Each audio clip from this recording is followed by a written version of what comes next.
جو بھی کام کرو صرف اللہ کے لیے، تم اس نیت سے نماز پڑھو تو تمہارے لیے آسان ہو جائے کہ میں آیا ہوں اللہ کی عبادت کرنے، اور یہ بھی آیا اللہ سے مانگنے، میں بھی اللہ کے در کا بھکاری ہوں، میں بھی اللہ کے گھر کا فقیر ہوں، اور یہ بھی اللہ کے در کے فقیر ہیں، یہ مجھے کیا نفع دے پائیں گے، بلکہ یہ تو خود اللہ کے در کے فقیر ہیں۔ یہ عمل جو ہے اللہ کے لیے کرنا چاہیے، اور اللہ ہی سب کچھ کرتا ہے۔ اللہ نے تمہیں دماغ دیا جبھی تو اس کا تم استعمال کر پاتے ہو۔ اتنی بڑی بڑی عمارتیں تم نے بنائی، کس وجہ سے بنائی؟ اللہ نے ہی ذہن دیا تھا۔ اللہ ذہن نہیں دیتا تو تم کیا کر لیتے؟ نماز پڑھتے ہو کس کے لیے؟ ٹٹولو نماز پڑھنے سے پہلے اللہ کے لیے، کسی کو کچھ کھلا پلا رہے ہو تو کس کے لیے؟ اللہ کے لیے۔ غریب کو پیسے دے رہے ہو کس کے لیے؟ نیت اللہ کے لیے۔ انما الاعمال بالنیات، نیت صرف اللہ کے لیے ہو۔ جیتے ہو تو اللہ کے لیے جیو، مرتے ہو تو صرف اللہ کے لیے مرو۔ کسی سے اچھا برتاؤ کر رہے ہو تو اللہ کے لیے کرو، میرے اللہ نے امن میں رہنے کا مجھے حکم دیا ہے۔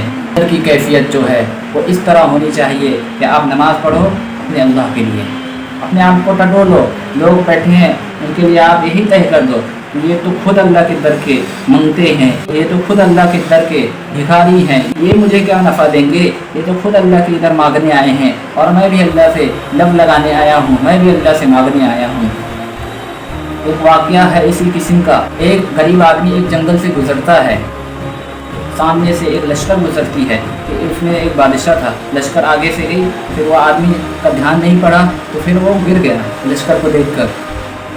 بادشاہ دیکھا تو پھر بادشاہ بڑا نرم دل تھا، وہ کہنے لگا کہ بھائی مجھے معاف کر دینا، کہ میرے لشکر کی رفتار تیز تھی اس وجہ سے آپ گر گئے، اس وجہ سے میں آپ سے معذرت چاہتا ہوں، آپ سے معافی چاہتا ہوں۔ تو پھر وہ شخص نے معاف کر دیا، اور وہ بادشاہ کہنے لگا کہ جب بھی تمہیں کوئی چیز کی ضرورت ہو، حاجت ہو تو میرے گھر آ جانا، میرا گھر یہاں پر ہے۔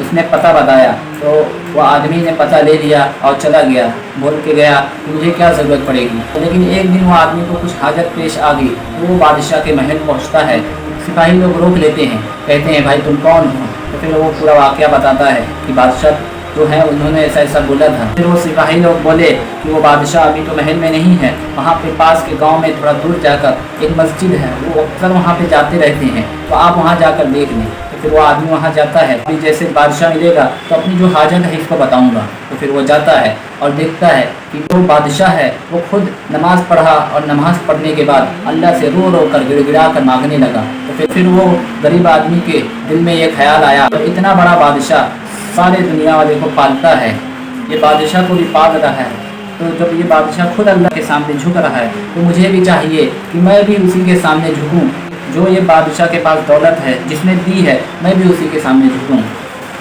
تو یہ بات اس آدمی کو سمجھ آ گئی، ہم اللہ کرے ہم سب کو سمجھ میں آ جائے۔ اقول قولی ھذا واستغفر اللہ وآخر دعوانا الحمد للہ رب العالمین۔